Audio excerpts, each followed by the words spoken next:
What's going on, Mutha Truckers? Welcome to Mutha Trucker News. Email us on muthatruckernews@gmail.com. Hopefully you guys are doing great today. Just want to bring up some things. This one is specifically to Massachusetts right now. One thing to know that Massachusetts likes to follow California regulations, right? And so President Trump is looking at just cutting out the Clean Air Act and all the electric mandates, but all of that is actually still in limbo. Okay, so hear this out, and I'll put links down below. Massachusetts state is forcing trucking dealerships to sell electric semi-trucks to truck drivers.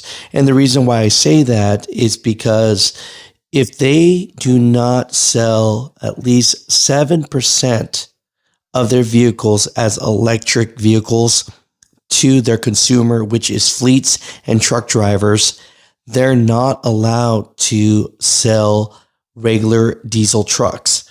But from a business standpoint, Matt says his company can't take a loss on ordering electric trucks if customers won't buy them. We're not going to put ourselves in a position of deficit that we, 3 years down the road, that we have so many electric trucks to make up when we're really not sure where the technology is going at this point. Right. And it's crazy to hear that, right? Here it states truck sales in Massachusetts are frozen over new EV requirements. A showdown between state regulators and truck manufacturers have brought the market for new heavy vehicles in Massachusetts to a virtual standstill, challenging businesses from landscapers and long haulers to the dealers who supply them. The Healy administration on January 1st instituted a requirement that electric vehicles make up at least 7% of new medium and heavy duty trucks sold in Massachusetts, but dealers say the industry isn't ready and buyers are worried about costs and the logistics of charging. So nobody's buying these electric trucks, and these dealerships know that. And the Pete store, which is one of the biggest Peterbilt dealerships out there, they know that they can't bank their money right now on electric trucks. So they can't just make the gamble to buy these electric trucks that are going to be double the price, and at the end of the day, know that there's not going to be a customer out there to buy this truck. And for the trucking community, we do not want to be forced to buy electric trucks, and they're forcing these dealerships to have to sell them to us, because if we don't buy them, they can't sell their moneymaker, which is regular diesel trucks. Trucking Association of Massachusetts actually wrote a letter of concern about this to Governor Healy, and says that our letter details Trucking Association Massachusetts member concerns about the aggressive mandate under the Advanced Clean Truck Act rule that will be implemented on January 1st of 2025. It says, "Dear Governor Healy, on behalf of the Massachusetts trucking industry, which employs slightly over 128,000 residents across more than 33,000 businesses, deliver 93% of all goods transported in the state, and serves as the backbone of the state's economy, we are writing to express our concerns regarding this aggressive mandate set to be implemented under the Advanced Clean Truck Act rule." Okay, so under Chapter 111, Massachusetts adopted the emission standards of the California Air Resource Board. So, President Trump right now is doing everything he can to deregulate and cut back. But as of now, it puts all these Massachusetts dealerships at a standstill. And, I want to read you some of these comments here. Equipment of diesel trucks versus electric trucks is just in a whole different bracket. Right. So a diesel truck is anywhere between $180,000 to $200,000, and an electric truck is over $500,000. And if the president and the administration is going to cut back on subsidizing these type of things, nobody's going to buy them. So generator John 4537 says there isn't an electric infrastructure presently in place to accommodate electric semi-trucks. Massachusetts is insane. Johnny Night Train says Massachusetts state government driving more business out of state. What an insane law. Kyle Burns says we need 11 new trucks for our fleet.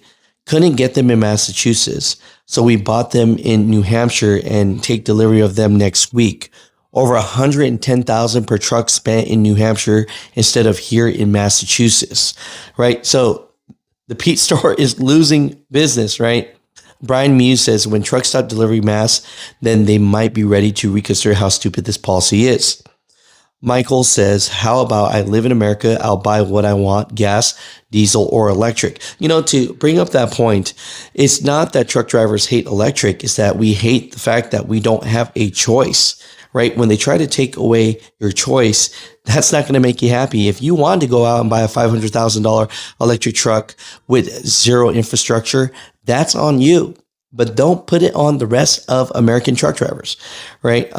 Mood Slime says, ha ha ha, this is 5 steps in the wrong direction. Joey Holmes says, this shows the clear disconnect between the people making decisions and the boots on the ground witnessing the real life industry. And I 100% agree with that, right? The trucking industry and moving American goods is totally different than a thought on a piece of paper that looks good on paper. There's so many things that look good on paper that don't work.